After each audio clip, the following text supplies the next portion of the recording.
इस बार आम आदमी पार्टी से सुशील गुप्ता हैं और बीजेपी से नवीन जिंदल हैं, लेकिन ये बहुत से ऐसे नेता हैं जिन पर काफ़ी सारे आरोप लगे हुए हैं, लेकिन वो जैसे बीजेपी पार्टी में आते हैं तो उन पर लगे हुए सारे आरोप धुल जाते हैं। तो अगर देखा जाए तो बीजेपी ने ही नवीन जिंदल को कोयला चोर बोला था, वो भी कुरुक्षेत्र के एरिया से। तो आप बताइए इससे क्या समझते हैं, क्योंकि इस बार सुशील गुप्ता भी उठ रहे हैं, तो आपको इन दोनों पार्टियों में से आप किस कैंडिडेट को चुनना चाहेंगे? मैडम मैं तो किसी को नहीं चुनना चाहूँगा, चाहे वो नवीन जिंदल हो, सांसद हो। मैडम अब आप ये ले लो, सुरजेवाला पहले कांग्रेस में था, आज की डेट में वो बीजेपी में शामिल हो गया। क्यों? ईडी के छापे ना पड़ जाएं। कांग्रेस कोई सी भी आ जाए मैडम, चाहे सरकार की आ जाए, मोदी की आ जाए, आम पार्टी की आ जाए, कमा के तो खुद ही रोटी खानी है, कोई रोटी तो देगा नहीं। मेरी सोच तो ये है मैडम, मेरे को 5 साल हो गए, मैं किसी सरकार को वोट ही नहीं देता। आप सरकार को वोट नहीं देते, ऐसा क्यों? बस मैडम इच्छा ही नहीं करती। मैंने आपको रीज़न बता दिया, सरकार कोई रोटी तो देगी नहीं, महंगाई बल्कि बढ़ाएगी। आप देख लो, अब इलेक्शन होने के बाद देख लेना, सिलेंडर कहाँ जाएगा, सरसों का तेल कहाँ जाएगा। बस मैडम मैं यही बोलना चाहता हूँ, उससे आगे कुछ नहीं। Thank you madam. सर लेकिन एक देश का नागरिक होने के नाते सबके पास एक अधिकार मिला है कि वो अपना प्रतिनिधि को चुने। जब आप ही अपने एक प्रतिनिधि को सही स्थान तक नहीं लेकर जाएंगे तो वो अपना काम को कैसे जनता तक पहुंचाएंगे? अपनी अपनी सोच है मैडम, मेरी जो सोच थी मैंने आपको बता दी, आगे किसी और की सोच होगी वो अलग बताएगा मैडम। सरकार कोई भी किसी की भी आ जाए, कुछ नहीं, कोई फायदा नहीं होगा madam. Thank you madam. Sir बताइए कि आप इस बार किस कैंडिडेट को चुनना चाहेंगे, और आप अपने एक्सपीरियंस के आधार पर बताइए कि इस एरिया में कितना परिवर्तन हुआ और आगे की आपकी क्या अपेक्षाएं हैं सरकार से जो बनेगी? अपेक्षाएं यार, आगे भी अपेक्षा ही नीचे है, बीजेपी से हमारी तो अपेक्षा। बीजेपी से आपकी अपेक्षा क्यों है? बीजेपी सारे काम उन्होंने ठीक कर रखे। कौन से ऐसे काम उन्होंने अच्छा कर दिया है जो आपको अच्छा लग रहा है, जिसके आधार पर आप उनको आगे सरकार में देखना चाहते हैं? 370 तोड़ दी, राम मंदिर बना दिया, बाकी और भी बहुत काम कर रखे उन्होंने। एक आसान सा सवाल पूछना चाहूँगी कि कुरुक्षेत्र की ज़मीन से ही प्रधानमंत्री नरेंद्र मोदी ने नवीन जिंदल को कहा था कोयला चोर, और इस बार वो यहाँ से लड़ रहे हैं सुशील गुप्ता से। तो आप इस पे क्या कहना चाहेंगे, क्योंकि एक वक्त पे तो उनके पीछे ईडी थी और अब वो बीजेपी से लड़ रहे हैं। अरविंद केजरीवाल का भी कहता था मैं कट्टर ईमानदार हूँ, अब कहाँ अरविंद केजरीवाल हूँ। ये तो पॉलिटिक्स है, इसका वो नहीं कर सकते हम। आपको लगता है कि अगर किसी नेता पे किसी भी भ्रष्टाचार का आरोप लगा होता है, वो उस भ्रष्टाचार के आरोप से मुक्त होने के लिए बीजेपी में आ जाते हैं? ऐसे है, ये नहीं कहो बीजेपी में आ जाते हैं, क्यों आ जाते हैं वो बीजेपी में? उन्होंने अपना भविष्य दिख रहा ना उसमें, इस वजह से आते हैं बीजेपी में। उनको अपना भविष्य ठीक दिख रहा, बेशक उन्होंने गलती करी है, कोई एक्सेप्ट कर रहे हैं, कुछ नहीं कर रहे हैं। आपको किसी प्रकार का लाभ मिल रहा है, जैसे वृद्ध पेंशन योजना होता है? रिटायरी पर्सन हूँ, मेरे को लाभ की जरूरत ही नहीं है, मेरे को लाभ की जरूरत नहीं है। परमात्मा ने, सरकार ने बतेरी पेमेंट दे रखी हमारे को, रिटायरमेंट पर ले रहे, हम तो पेंशन ले रहे अपना बढ़िया। किस प्रकार का और आगे चाहते हैं कि भाजपा अभी किन आप इस एरिया के ही रहने वाले हैं, तो क्या चाहते हैं कि सरकार अगर बीजेपी की बनती है तो कौन कौन से भी कार्य हैं जो पूरा करना होगा? कार्य करेंगे पूरे, वो करेंगे पूरे बहुत कार्य करेंगे, वो बहुत कार्य करेंगे, यूसीसी एनआरसी सब कुछ करेंगे वो, समझ गए जी, बहुत करेंगे वो। हमने तो बहुत उम्मीद है और मोदी जी से, मोदी है तो मुमकिन। प्रधानमंत्री भी के बारे में हमने अगर उनकी कहानियाँ पढ़ी हैं तो हमें ये पढ़ाया जाता है कि देश के प्रधानमंत्री चाय बेचे हैं अपने बचपन में, जब वो बचपन के संघर्ष की कहानियाँ बताते हैं। तो हमारे साथ जो सर मौजूद हैं, अभी चाय बनाते हैं। सर बताइए इस बार आपको क्या लगता है, बीजेपी कांग्रेस किसकी सरकार बनेगी? नहीं गुड़िया, तो परिवर्तन चाहती है पब्लिक। किस प्रकार का परिवर्तन चाहते हैं आप? तो होना चाहिए ना, क्योंकि अब इतने दिन पर ना तो चाय बेच दो है देखा किसी ने, ना कहीं भी वो स्टेशन का पता लग गया, कहाँ है वो स्टेशन चाय वाला। तो यानी आप प्रधानमंत्री नरेंद्र मोदी से प्रमाण मांग रहे हैं? नहीं, प्रमाण की मांग रहा मैं, यानी कहने का मतलब ये है कि कोई कुछ भी कह दे, जो भी आंकड़े आए नौकरी के कैसे भी आंकड़े आते हैं, उनका कोई है कुछ? अभी 83% लोग जो हैं भारत में जॉबलेस बताए जा रहे हैं और प्रधानमंत्री नरेंद्र मोदी अपने चुनावी सभाओं में बताते हैं कि हमने इतने रोजगार का सृजन कर दिया। ऐसा है गुड़िया, देखो आप युवा हैं, पढ़े लिखे हैं, रोजगार वो होता है ना जिसमें परमानेंट नौकरी मिले। कहीं कौशल रोजगार चला दिया कि 5,000 रुपये की गवर्नमेंट जॉब चल रही है आजकल, 5,000 रुपये की। अगर झूठ है मेरे साथ चलो, केवल 5,000 रुपये, क्या क्या औकात था 5,000 की? कल मैं दवाई लेने गया था, 5,000 रुपये का वो बन गया मेरा, क्या चीज़ है बताओ? और युवा बच्चे 5,000 रुपये की नौकरी कर रहे हैं। जहाँ वो 5 से 6 लाख अपने पढ़ाई में लगा देते हैं, उसके बाद भी उनको रोजगार नहीं मिल रहा है। अभी नाम पे कहाँ है? मंदिर से थोड़ी बनेगा रोजगार है, यह बनेगा भाई साहब? फिर बताइए सर कि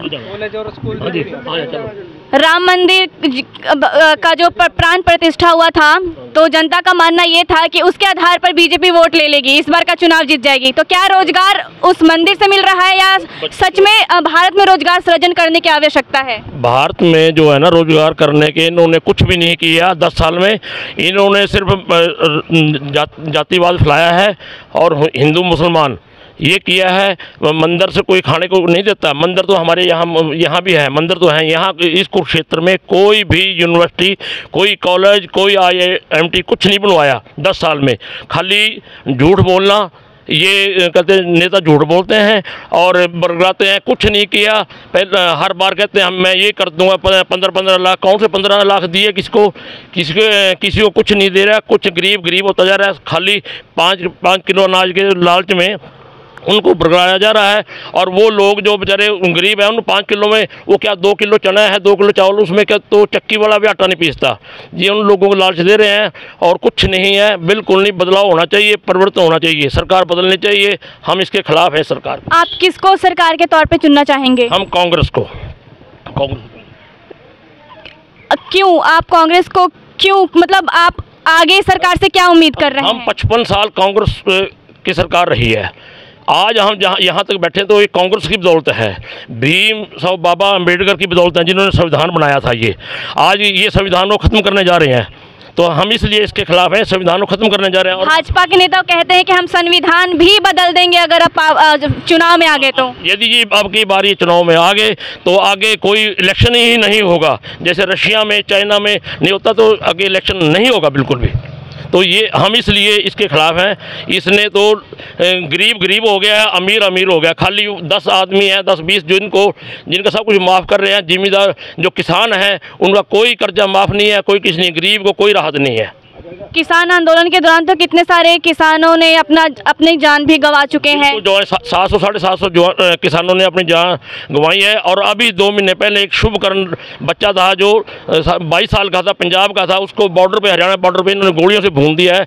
तो ये कोई किसान हित ऐसी सरकार नहीं है। ये आपको लगता है कि बीजेपी की सरकार अब जो है अपनी राजनीतिक जरूरतों को पूरा करने के लिए विपक्षी पार्टियों के जितने भी नेता हैं उन पर ईडी की पीछे लगा रहे हैं? ईडी का डर दिखा के अपने अभी 6 जो MP के इलेक्शन में खड़े हैं वो कांग्रेस से इन्होंने आजाद किए हैं।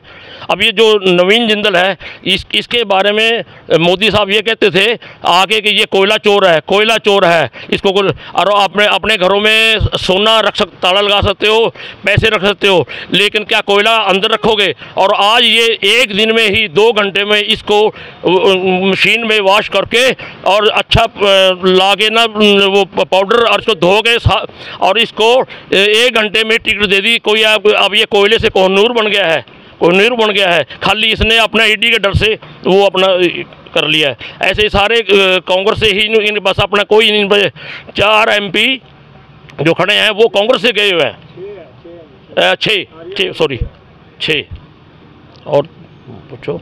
तो आगे जो सरकार आएगी तो आप उस सरकार से क्या उम्मीद करते हैं? आपको किन युवाओं को, आपको ऐसे कौन से मुद्दे हैं जिनको पूरा होना चाहिए? हमें तो ये है कि भाई जो युवा हैं, बच्चे हैं, उनको नौकरी 2 करोड़ नौकरी कहा था 10 साल में कि किसी को 2 लाख भी नौकरी नहीं मिली है। बच्चे बेरोजगार घूम रहे हैं, युवा बेरोजगार हैं और नशा बढ़ गया है। नशा इतना बढ़ गया है कि हर बच्चे यहाँ पर रात को कॉमन सेंटर में यहाँ पर बच्चे नशा करते हैं।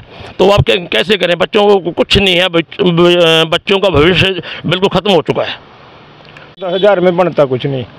पहले क्या था, 2 लाख 3 लाख रुपए यानी गवर्नमेंट गरीब आदमी को दे देती थी। मैं भी लिया, पहले अपना काम चला लेते। इसके राज में तो 1 रुपया भी नहीं रहा। मोदी राज में यानी 10 रुपये भी हमारे को कोई बैंक वाला वो नहीं देता लोन। अगर देगा तो पता नहीं कितनी रिटर्न मांगेगा। अगर कोई RTI भर रहा है, वो भर रहा है, क्या बोलते हैं उसको, तो वो यानी वो तो इनकम टैक्स दाता भरता है ना वो तो, और वो गरीब आदमी भरेगा। फिर वो देखेंगे भी वाह किसके पल्ला कुछ है या नहीं है। अगर किसी के पास है तो लोन क्यों लेगा भाई? लोन की तो उसको ज़रूरत नहीं है। अगर मैं लखपति हूँ तो मेरे को लोन की 10-20 हज़ार रुपये की लोन की क्या ज़रूरत है मेरे को। लेकिन आज के टाइम में जो सच्चाई है ना, बैंक वाले से जाके पता कर लो। अब ये बैंक वाले की गलती है, किसकी गलती है? यानी लोन तक नहीं मिलता, और तो क्या मिलेगा। अब ये देख लो, ये पड़ा कच्चा, ये देखो आप सड़कें जो आप दिखा रहे हैं। मेन मुद्दा जो है बेटे, रोजगार जरूरी है। जो युवा बच्चे हैं ना, उनको रोजगार जरूरी है, क्योंकि वो बेचारे नशे से दूर रहें, अपना घर चला सके। माँ बाप पैसे खराब करके, मेरे पास 3 बच्चे हैं, हम जैसे मर्जी करें अपने बच्चों को पढ़ा रहा करूँ, उनको रोजगार नहीं मिलेगा। अभी फिलहाल किसी के पास नहीं है। और 5,000 रुपये में मेरा बेटा लग रहा है। 5,000 में होता ही क्या है? क्या होता है 5,000 रुपये में? 5,000 रोज ऑफिस का आने जाने का किराया ही लगता है, इससे ज्यादा कुछ बचता नहीं। वही तो कह रहे हैं ना, ये रोजगार दे रहे हैं। ये प्राइवेट कंपनी में जो जितनी प्राइवेट कंपनी है वो करती है PF। जिसका PF कट रहा है, इनके आंकड़े वो सारे वही हैं। उनको भी सब रोजगार बना दिया इन्होंने, वो भी सब रोजगार हैं। देख लो आप आंकड़े ठेका, वो सारे जिसका PF कट रहा है। PF तो छोटी छोटी कंपनियां भी काट रही है आजकल। फिर कुरुक्षेत्र से नवीन जिंदल लड़ रहे हैं और सुशील गुप्ता। तो प्रधानमंत्री ने बीजेपी पार्टी ने पहले तो उनको कोयला चोर घोषित किया और फिर यहाँ से वो लड़ रहे हैं, उनको कोहिनूर बना दिया। हमें तो सारा कुछ पता है बेटे। उनकी पुरानी क्लिपां भी हैं। जो मोदी साहब यहीं हमारे कुरुक्षेत्र थीम पार्क में आए थे, वो कहते थे ईंधन जो है वो चोरी कर लिया, कोयले का कोई नहीं उठाता। लेकिन कांग्रेसी कोयला भी उठा ले गए, हाथ भी काले कर लिए। लेकिन आज वो कोयले वाला ही वहीं आ गया। 1 घंटा पहले उससे रिजाइन कराया, घंटे के बाद ज्वाइन कराया बीजेपी को, और घंटे के बाद उसको टिकट दे दी। तो क्या है ये? अपने कैंडिडेट भी नहीं है जिनके पास। 6 कैंडिडेट कांग्रेस के हैं हरियाणा के अंदर। हमारा मानना ये है कि अगर भ्रष्टाचार पे चोट करनी है ना, तो सही ढंग से करो। सारे भ्रष्टाचारियों को इकट्ठे करके जितने ईडी के डंडा दिखावा, चलो भी इधर आ जाओ। ये क्या है? आपको लग रहा है कि देश में तानाशाही तो है ही है। नहीं, जब से ये चुनावी माहौल जब से हुआ है, चुनावों की तारीखें जब से घोषित हुई है, तब से तो मतलब पूरा तानाशाही लग रहा है। बिल्कुल बेटे, बिल्कुल तानाशाही तो ही रही है। हम अपने खतरे में बैठे, हमारी रेडी ठेका बगा देंगे ही। फिर तानाशाही तो क्या परिवर्तन चाहते हैं आप? परिवर्तन तो बेटे देखो, 5 साल के बाद तो चेंजिंग जरूरी है। ये यानी चेंज, और मजबूत सरकार भी होनी चाहिए कभी भी है। जो सही ढंग की सरकार पूरे सिर तरफ रहेगी ना, वो काम करेगी, आम लोगों के बारे में वो सोचेगी, दूसरे नहीं सोचता कोई भी। हरियाणा में कम से कम कांग्रेस 9 सीटें जीतने जा रही है, 9 सीटें जीतने जा रही है। इनका सफाया हो जाएगा। 1 सीट मिल जाए तो शायद, वरना नहीं। देखा जाए तो हरियाणा से हमारे देश में बहुत ही सारे खिलाड़ियां हैं जो भारत को इंटरनेशनल लेवल पर प्रतिनिधित्व करते हैं। लेकिन वही जब उनको किसी प्रकार, जिन खिलाड़ियों के साथ बहुत कुछ हुआ, अभी हमने कुश्ती संघ में देखा, लेकिन उसके प्रति भी बीजेपी का जो एक रवैया था वो उतना संवेदनशील नहीं रहा खिलाड़ियों के प्रति। हाँ, उन्होंने खिलाड़ियों के साथ इन्होंने बहुत गलत किया है। और जो ब्रिजभूषण शरण सिंह था, उसको इन्होंने उसका पूरा बचाव किया और उसको पहले से बहुत काफ़ी दिनों से पद से नहीं हटाया गया, और हटाया भी गया, लेकिन अब भी वो अंडरग्राउंड वही काम कर रहा है। तो हमारे बच्चों का जो है ना मनोबल टूट गया है। जो खिलाड़ी बच्चे थे हमारे, जो रेसलर थे, उनका बहुत दिल टूटा हुआ है।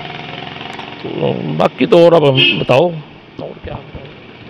तो आपको ये है कि अब बीजेपी ना आए और कांग्रेस को ही आप लाना चाहते हैं? कांग्रेस को लाना चाहते हैं, कांग्रेस को लाना चाहते हैं, बीजेपी ना आए। इन्होंने 10 साल में बहुत कुछ है, अमीर को अमीर बना दिया, गरीब को गरीब बना दिया है।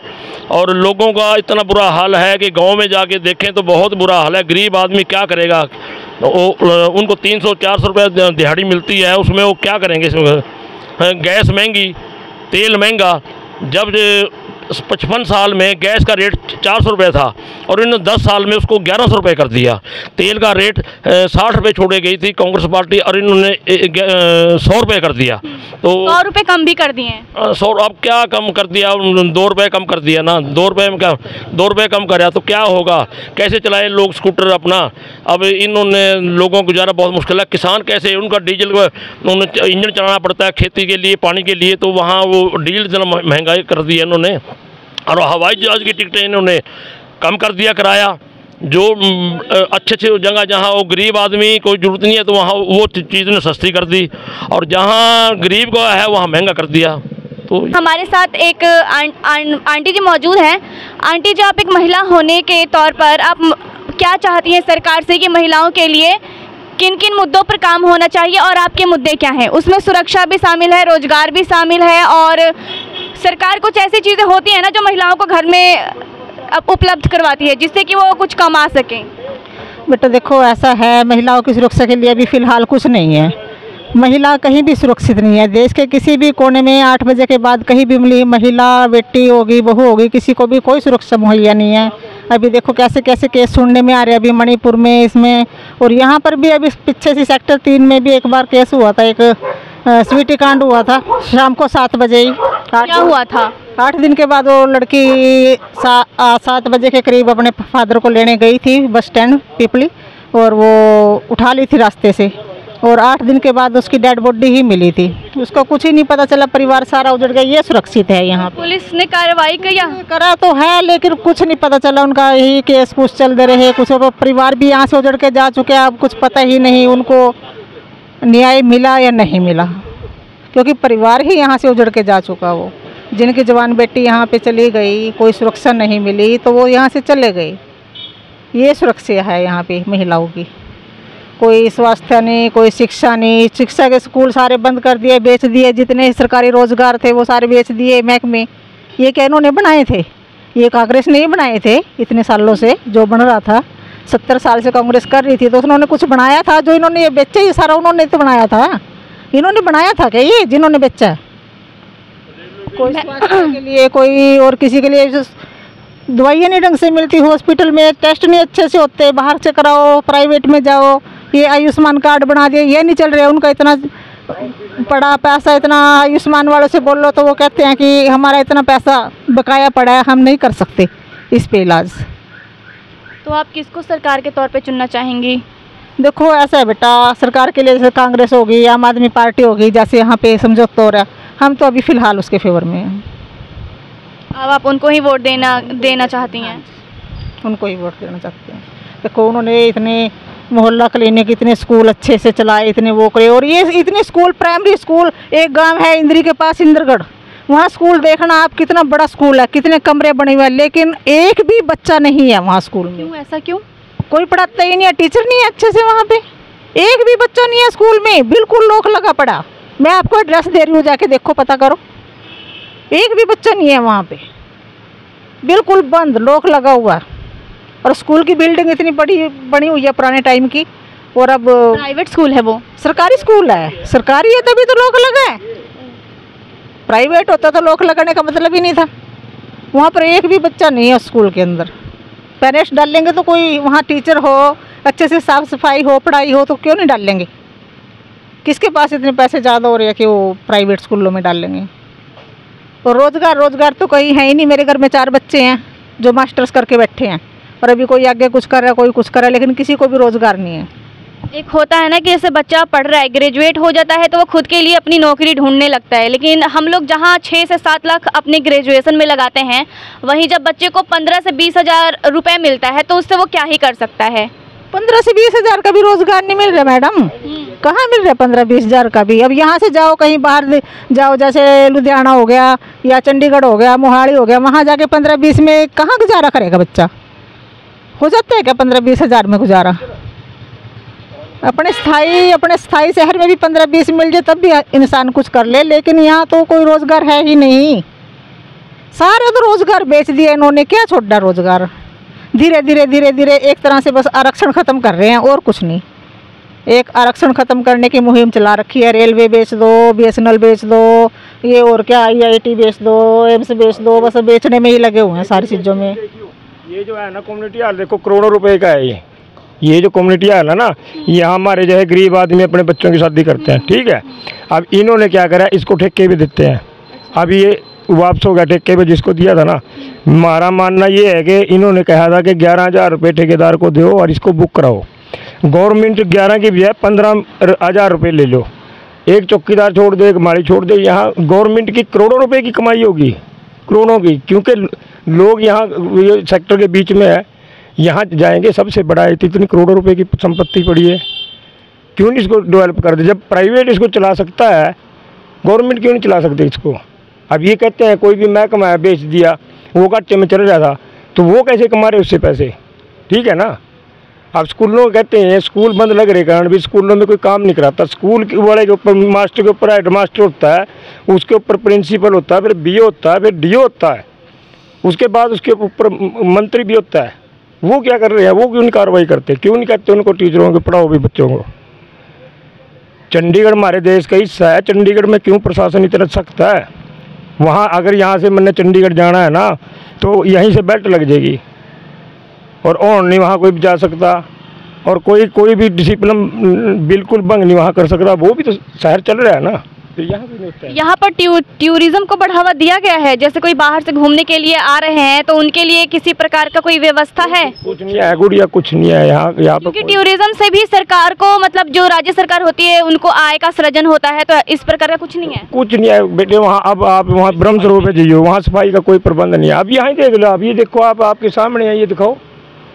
जैसे अयोध्या में राम मंदिर का निर्माण हो गया, तो वहाँ पर अब नए रोजगार का सृजन होगा। जैसे आप चाय बना रहे हैं, तो वहीं पर ये चाय आप 2 3 दाम में बेचेंगे, लोगों को तो पीना ही है। तो यहाँ पर इस ठगी होगी ना, वो ठगी है बेटे। बेचो तो कहने का मतलब ये है, ठीक है मंदिर बन गया, बड़ी अच्छी बात है, रोजगार भी बन गया, वो भी अच्छी बात है, लेकिन कहने का मतलब ये हुआ खाली देश के अंदर एक ही तो राम मंदिर बना, बाकी तो कोई वहाँ कितने को लोग चले जाएंगे?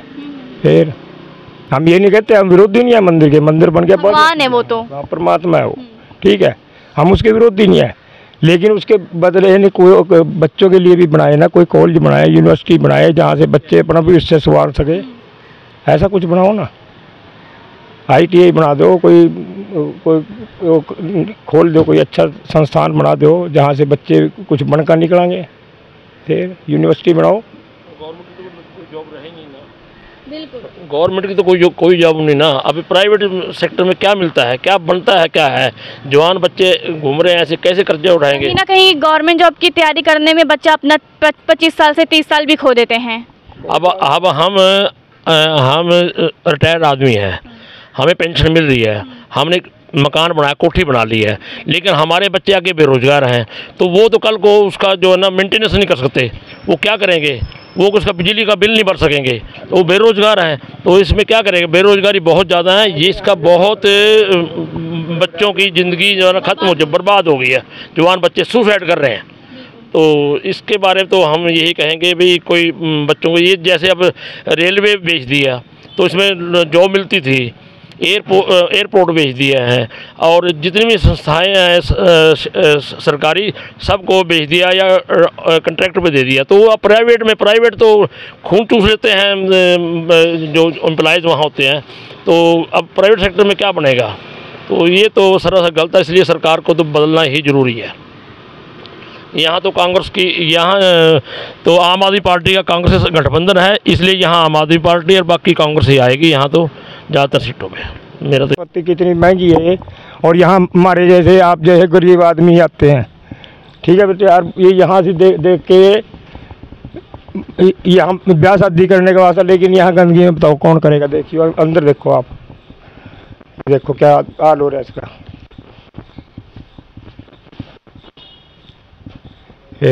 ये देखो दरवाजे खिड़कियाँ देखो इसके, ये देखो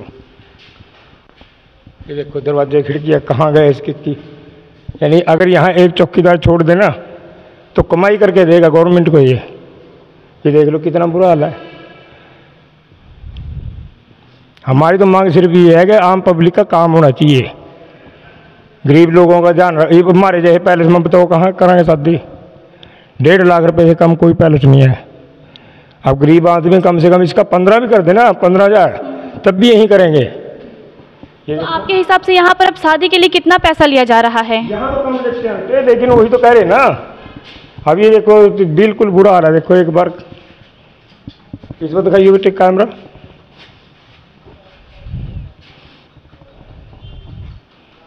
देखो इधर भी है, बुरा हाल हो रहा।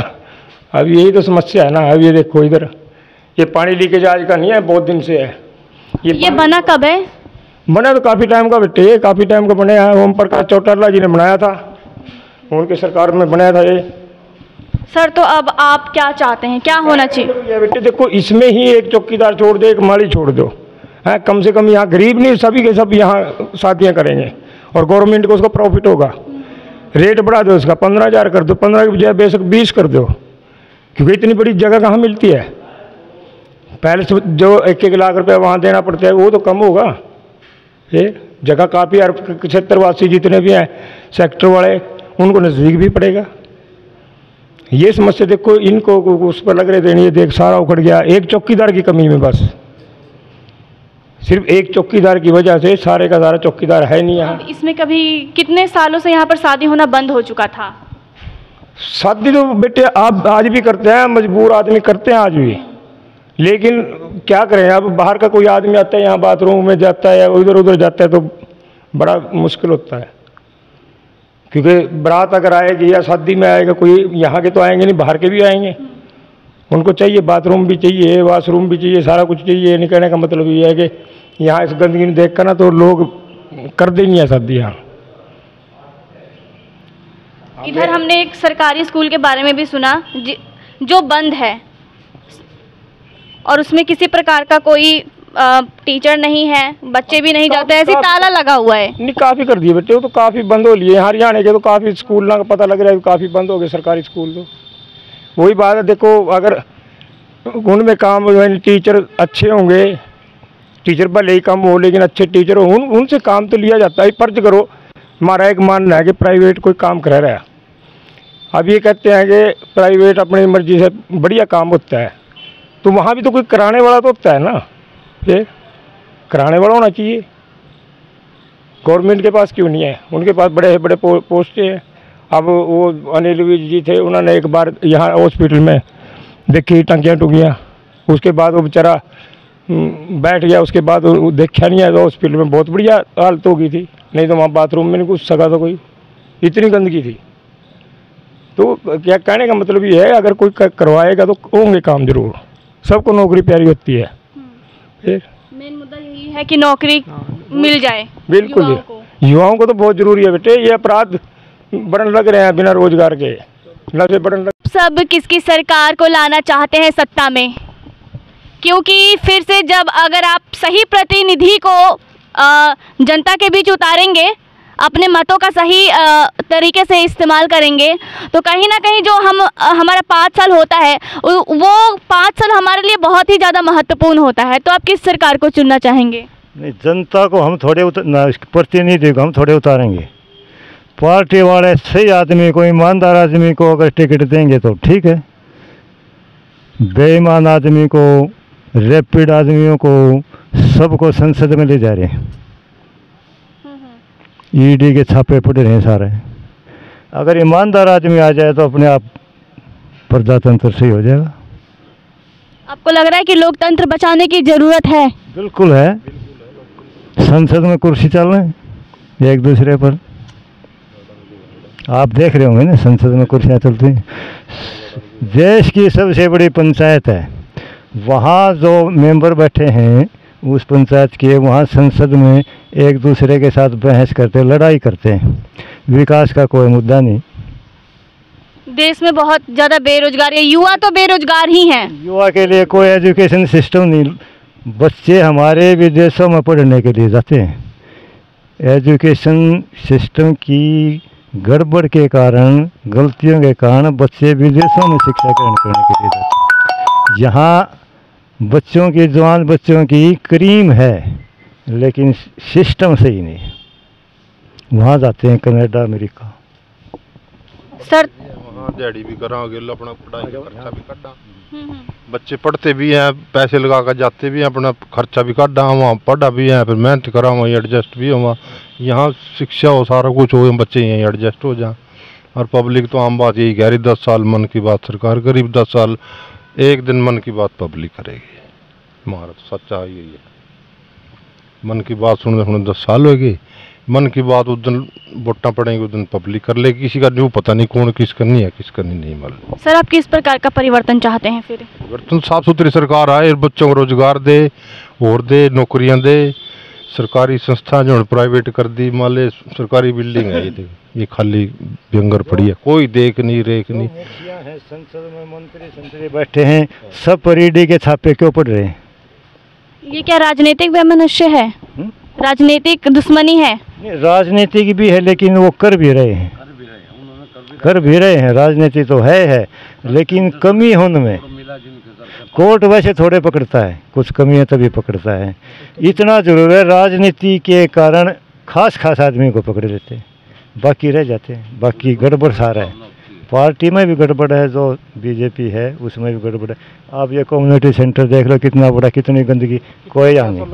सारे करोड़ों रुपये लगे होगा ना इसका, कोई देख रेख नहीं, कुछ नहीं, कोई इसमें शादी नहीं करता कोई। शहर का मुख्यमंत्री भी है, सांसद भी है, सभी रोड टूटे हैं। आप बनाए हैं, वह 4 महीने में टूट लेंगे। इतने बढ़िया रोड बनाए हैं, 4 महीने में टूट जाते हैं रोड। सारा शहर फूटा पड़ा है। करोड़ों की प्रॉपर्टी है गवर्नमेंट के, ऐसे तो 10 है समुदाय के अंदर, सारे ऐसे पड़े हैं। सर आप किसको वोट देना चाहेंगे? क्या सरकार से उम्मीद है आपकी? किसको सत्ता में लाना चाहते हैं आप? आप मतलब बताइए, आपका क्या अनुभव रहा है?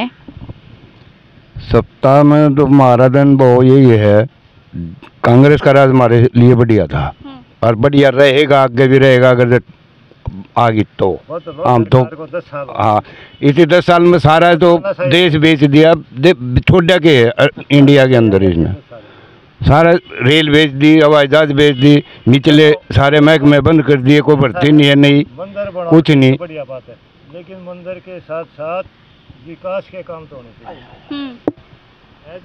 एजुकेशन सिस्टम ठीक हो, इंजीनियरिंग कॉलेज खोलो, मंदिरों की जगह मंदिर बना दिया, ठीक है, उससे हम नाराज नहीं है। लेकिन दूसरे काम तक एक बंदा है सरकार में कैटेगरी जिसने बढ़िया रोड बनाए हैं, बाकी क्या है, बैठे हैं वैसे।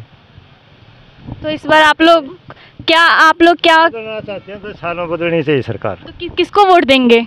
अब फिर कांग्रेस, दूसरी पार्टी, बड़ी पार्टी और कौन है?